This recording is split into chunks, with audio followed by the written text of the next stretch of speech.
ಆಕಾಶವಾಣಿ ಪ್ರದೇಶ ಸಮಾಚಾರ ಓದುತ್ತಿರುವವರು ಶ್ರೀದೇವಿ ದಿನೇಶ್. ಮುಖ್ಯಾಂಶಗಳು: ಸಿಎಂ ಮೂಲಸೌಕರ್ಯ ಅಭಿವೃದ್ಧಿ ಯೋಜನೆ ಕುರಿತಂತೆ ಮುಖ್ಯಮಂತ್ರಿ ಸಿದ್ದರಾಮಯ್ಯ ಅವರಿಂದ ಪ್ರಗತಿ ಪರಿಶೀಲನಾ ಸಭೆ.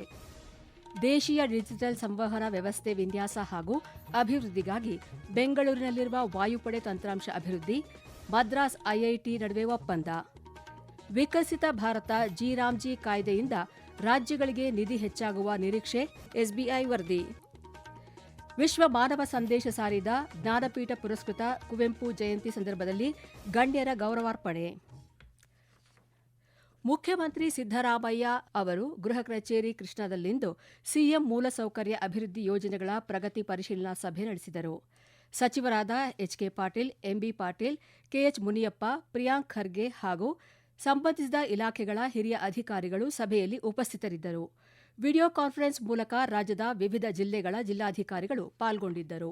ಭಾರತೀಯ ವಾಯುಪಡೆಯ ಬೆಂಗಳೂರಿನಲ್ಲಿರುವ ತಂತ್ರಾಂಶ ಅಭಿವೃದ್ಧಿ ಸಂಸ್ಥೆ ಎಸ್ಡಿಐ ವಾಯುಗಾಮಿ ಅನ್ವಯಿಕೆಗಳಿಗಾಗಿ ಜಂಟಿಯಾಗಿ ದೇಶೀಯ ಡಿಜಿಟಲ್ ಸಂವಹನ ವ್ಯವಸ್ಥೆ ವಿನ್ಯಾಸ ಹಾಗೂ ಅಭಿವೃದ್ಧಿಪಡಿಸಲು ಮದ್ರಾಸಿನ ಐಐಟಿಯೊಂದಿಗೆ ಇಂದು ತಿಳುವಳಿಕೆ ಒಪ್ಪಂದಕ್ಕೆ ಸಹಿ ಹಾಕಿದೆ.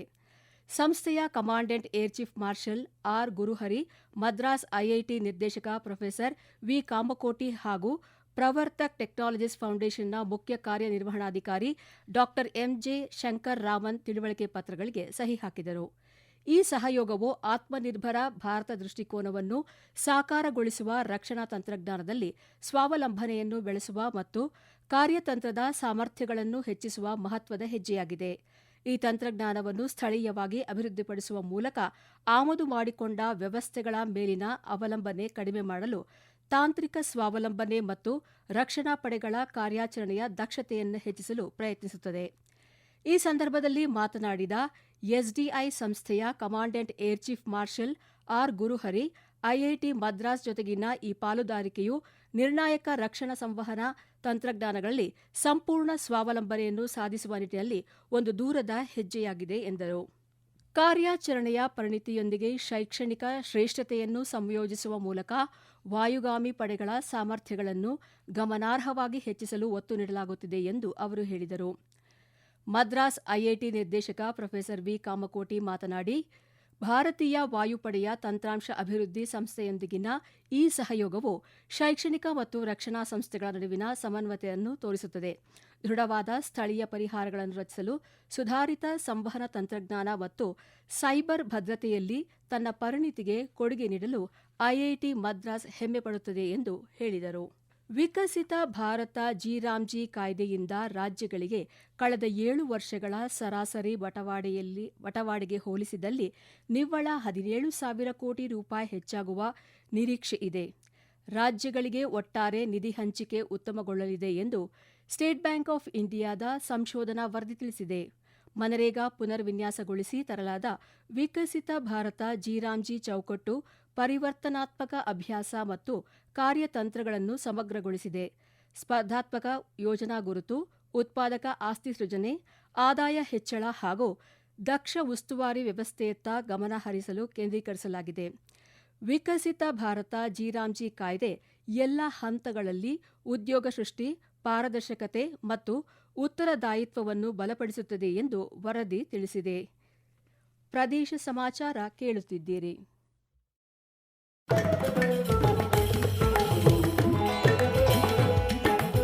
ನಮ್ಮ ಎಲ್ಲಾ ರಾಷ್ಟ್ರೀಯ ವಾರ್ತೆಗಳು ಹಾಗೂ ಪ್ರದೇಶ ಸಮಾಚಾರ ಈಗ ಆಕಾಶವಾಣಿ ನ್ಯೂಸ್ ಕನ್ನಡ ಯೂಟ್ಯೂಬ್ ಚಾನೆಲ್ನಲ್ಲಿ ಲಭ್ಯ. ನಮ್ಮ ಎಕ್ಸ್ ಖಾತೆ ಮತ್ತು ಇನ್ಸ್ಟಾಗ್ರಾಂ ಖಾತೆ ಆಕಾಶವಾಣಿ ನ್ಯೂಸ್ ಕನ್ನಡ. ಹೆಚ್ಚಿನ ಮಾಹಿತಿಗಾಗಿ ನಮ್ಮ ಫೇಸ್ಬುಕ್ ಖಾತೆ ಆಕಾಶವಾಣಿ ವಾರ್ತೆ ಕನ್ನಡವನ್ನು ಅನುಸರಿಸಿ. ನಿಖರ, ನೈಜ ಹಾಗೂ ವಿಶ್ವಾಸಾರ್ಹ ಸುದ್ದಿಗಾಗಿ ಕೇಳಿ ಆಕಾಶವಾಣಿ ವಾರ್ತೆಗಳು.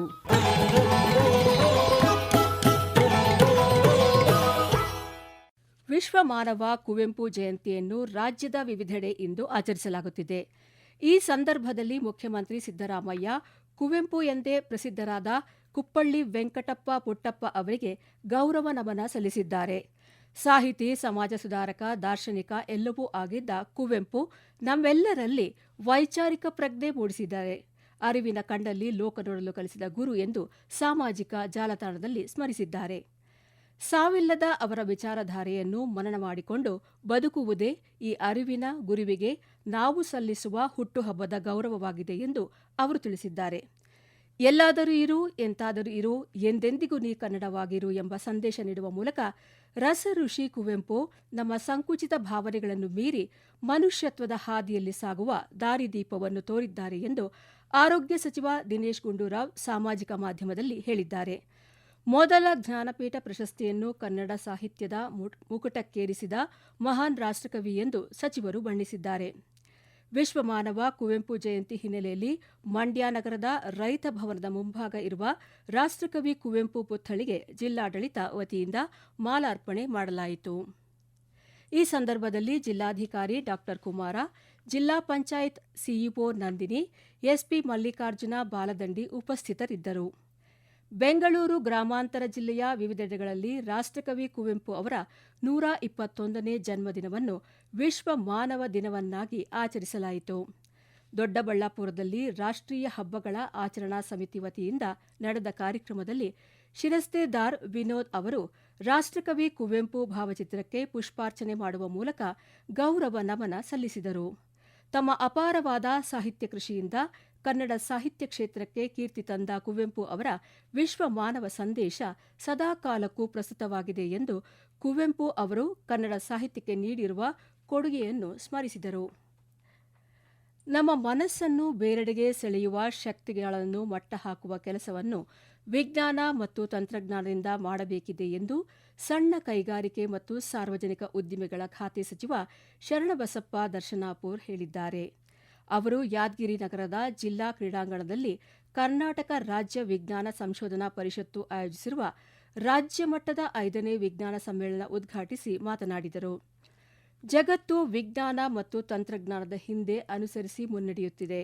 ಈ ನಿಟ್ಟಿನಲ್ಲಿ ನಾವು ಮುಂದೆ ಸಾಗಿ ಯಶಸ್ಸು ಸಾಧಿಸಬೇಕು ಎಂದರು. ಪರಿಷತ್ತಿನ ಮಹಾಪೋಷಕರು ಆಗಿರುವ ವಿಜ್ಞಾನಿ ಡಾ ಎಎಸ್ ಕಿರಣ್ ಕುಮಾರ್ ಮಾತನಾಡಿ, ರಾಜ್ಯದ ಎಲ್ಲಾ ಮಕ್ಕಳಿಗೆ ವಿಜ್ಞಾನದ ವಿಚಾರಗಳನ್ನು ತಲುಪಿಸುವುದು ಅವಶ್ಯವಿದೆ. ಭಾರತ ಜಗತ್ತಿನ ಮೊದಲ ಸ್ಥಾನದಲ್ಲಿ ಬರಬೇಕಾದರೆ ವಿಜ್ಞಾನದ ಬೆಳವಣಿಗೆ ಅಗತ್ಯವಾಗಿದೆ. ವೈಜ್ಞಾನಿಕ ಚಿಂತನೆಗಳನ್ನು ಮಕ್ಕಳಿಂದ ಹಿರಿಯರವರೆಗೆ ತಿಳಿಸುವಂತಹ ಇಂತಹ ಕಾರ್ಯಕ್ರಮಗಳಿಗೆ ರಾಜ್ಯ ಸರ್ಕಾರವು ತನ್ನ ಬಜೆಟ್ನಲ್ಲಿ 5 ಕೋಟಿ ಅನುದಾನ ಮೀಸಲಿಟ್ಟು ತನ್ನ ಕಾಣಿಕೆಯನ್ನ ಕೊಡಬೇಕು ಎಂದರು. ಪರಿಷತ್ತಿನ ಸಂಸ್ಥಾಪಕ ಅಧ್ಯಕ್ಷ ಹುಲಿಕಲ್ ನಟರಾಜ್ ಮಾತನಾಡಿ, ಸರ್ಕಾರ ಈ ವರ್ಷದ ಬಜೆಟ್ನಲ್ಲಿ ಒಂದಿಷ್ಟು ಅನುದಾನವನ್ನು ಸಮ್ಮೇಳನಕ್ಕೆ ಕೊಡಬೇಕು ಎಂದು ಕೋರಿದರು. ಬೆಂಗಳೂರು ನಗರದ ವಿವಿಧೆಡೆ ನಡೆಯುವ ಹೊಸ ವರ್ಷ ಸಂಭ್ರಮಾಚರಣೆ ವೇಳೆ ಯಾವುದೇ ರೀತಿಯ ಅಹಿತಕರ ಘಟನೆ ನಡೆಯದಂತೆ ಅಗತ್ಯ ಮುಂಜಾಗ್ರತಾ ಕ್ರಮ ವಹಿಸಲು ಸೂಚನೆ ನೀಡಲಾಗಿದೆ ಎಂದು ಗೃಹ ಸಚಿವ ಡಾ ಜಿ ಪರಮೇಶ್ವರ್ ಅವರು ತಿಳಿಸಿದ್ದಾರೆ. ನಗರದಲ್ಲಿ ಹೊಸ ಸಂಭ್ರಮಾಚರಣೆಯ ಕರ್ತವ್ಯಕ್ಕೆ ಒಟ್ಟು 20,000 ಪೊಲೀಸರನ್ನು ನಿಯೋಜಿಸಲಾಗುತ್ತಿದೆ. ಕಾನೂನು ಸುವ್ಯವಸ್ಥೆ 14,000 ಪೊಲೀಸರು, 2,500 ಟ್ರಾಫಿಕ್ ಪೊಲೀಸರು, 88 ಕೆಎಸ್ಆರ್ಪಿ ಪ್ಲಾಟೂನ್ಸ್, 21 ಸಿಎಆರ್, 266 ಹೊಯ್ಸಳ ವಾಹನ, 250 ಕೋಬ್ರಾ ವಾಹನಗಳನ್ನು ನಿಯೋಜಿಸಲಾಗುತ್ತಿದೆ. 400 ಟ್ರಾಫಿಕ್ ವಾರ್ಡನ್ಗಳನ್ನು ನಿಯೋಜಿಸಲಾಗುತ್ತಿದೆ ಎಂದು ಸಚಿವರು ವಿವರಿಸಿದ್ದಾರೆ. ಜನದಟ್ಟಣೆ ನಿಯಂತ್ರಿಸಲು ವಾಟರ್ ಜೆಟ್ಸ್ ಸೇರಿದಂತೆ ಅಗತ್ಯ ಕ್ರಮ ಕೈಗೊಳ್ಳಲಾಗುತ್ತಿದ್ದು, ಸಿವಿಲ್ ಡಿಫೆನ್ಸ್, ಹೋಂಗಾರ್ಡ್ ಸೇರಿದಂತೆ ಒಟ್ಟು 20,000 ಪೊಲೀಸರನ್ನು ನಿಯೋಜಿಸಲಾಗುವುದು ಎಂದು ತಿಳಿಸಿದ್ದಾರೆ. ಹೊಸ ವರ್ಷದ ಆಚರಣೆಯಲ್ಲಿ ಹೆಚ್ಚಿನ ಜನ ಭಾಗವಹಿಸುತ್ತಿದ್ದಾರೆ. ಕಳೆದ ವರ್ಷ 8 ಲಕ್ಷಕ್ಕೂ ಹೆಚ್ಚು ಜನರು ಸಂಭ್ರಮಾಚರಣೆಯಲ್ಲಿ ಭಾಗವಹಿಸಿದ್ದರು. ಎಂಜಿ ರಸ್ತೆ, brigade road, Indiranagar, Koramangala, electronic ಸಿಟಿಯ ನೀಲಾದ್ರಿ ರಸ್ತೆಯನ್ನು ಹೆಚ್ಚು ಜನ ಸೇರುವ ಸ್ಥಳಗಳೆಂದು ಗುರುತಿಸಲಾಗಿದೆ ಎಂದು ಗೃಹ ಸಚಿವ ಡಾ ಜಿ ಪರಮೇಶ್ವರ್ ಮಾಹಿತಿ ನೀಡಿದ್ದಾರೆ. ಕೊನೆಯಲ್ಲಿ ಮತ್ತೊಮ್ಮೆ ಮುಖ್ಯಾಂಶಗಳು. ಸಿಎಂ ಮೂಲಸೌಕರ್ಯ ಅಭಿವೃದ್ಧಿ ಯೋಜನೆ ಕುರಿತಂತೆ ಮುಖ್ಯಮಂತ್ರಿ ಸಿದ್ದರಾಮಯ್ಯ ಅವರಿಂದ ಪ್ರಗತಿ ಪರಿಶೀಲನಾ ಸಭೆ. ದೇಶೀಯ ಡಿಜಿಟಲ್ ಸಂವಹನ ವ್ಯವಸ್ಥೆ ವಿನ್ಯಾಸ ಹಾಗೂ ಅಭಿವೃದ್ಧಿಗಾಗಿ ಬೆಂಗಳೂರಿನಲ್ಲಿರುವ ವಾಯುಪಡೆ ತಂತ್ರಾಂಶ ಅಭಿವೃದ್ಧಿ, ಮದ್ರಾಸ್ ಐಐಟಿ ನಡುವೆ ಒಪ್ಪಂದ. ವಿಕಸಿತ ಭಾರತ ಜಿ-ರಾಮ್ಜಿ ಕಾಯ್ದೆಯಿಂದ ರಾಜ್ಯಗಳಿಗೆ ನಿಧಿ ಹೆಚ್ಚಾಗುವ ನಿರೀಕ್ಷೆ, ಎಸ್ಬಿಐ ವರದಿ. ವಿಶ್ವ ಮಾನವ ಸಂದೇಶ ಸಾರಿದ ಜ್ಞಾನಪೀಠ ಪುರಸ್ಕೃತ ಕುವೆಂಪು ಜಯಂತಿ ಸಂದರ್ಭದಲ್ಲಿ ಗಣ್ಯರ ಗೌರವಾರ್ಪಣೆ. ಇಲ್ಲಿಗೆ ಪ್ರದೇಶ ಸಮಾಚಾರ ಮುಗಿಯಿತು. ನಮ್ಮ ಮುಂದಿನ ವಾರ್ತಾ ಪ್ರಸಾರ 6:40 ನಿಮಿಷಕ್ಕೆ.